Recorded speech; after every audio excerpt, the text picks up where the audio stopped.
Hi guys, this is the Tree here in Pattaya. So guys, I have a honest review about Pattaya. Pattaya is the land of Pussycat Doll. That Pattaya is good for all men looking for sex. So guys, dito ang dami talaga mga pokpok dito at sobrang murang-mura lang. Isipin mo, 4 PM pa lang, nasa kalye na sila, nakahalera na sila. Ayun, kung sa Pilipinas, so kumbaga sa kalye is maraming nakabargain na damit. Dito, iba, maraming mga Pussycat Doll na nakabargain. So guys, nagulat talaga ako. Sabi ko, loves, 4 PM pa lang, ang dami na nakahalera sa mga kalye-kalye.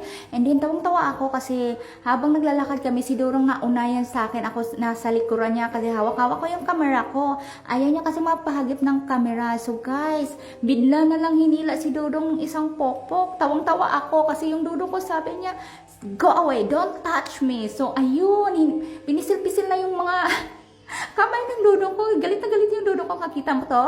Asawa ko to, ganon.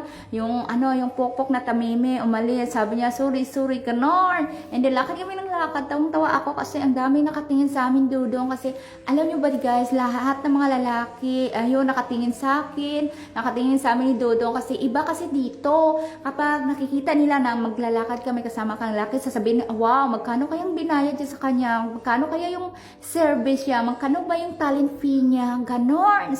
So guys, ayan, magugulat ka talaga dito kahit mag-asawa kayo, makamalan pa kayo ng ganon kayo.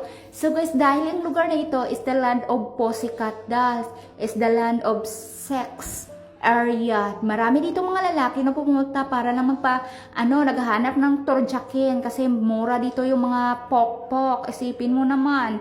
So, sa dami-dami ditong, ito talaga yung sabi nga nila is, kapag pumunta yung jowa nyo dito sa Pattaya, alam na, puta yung hinahanap. So, kaya ganun lang. And have a great night sa everybody and God bless you!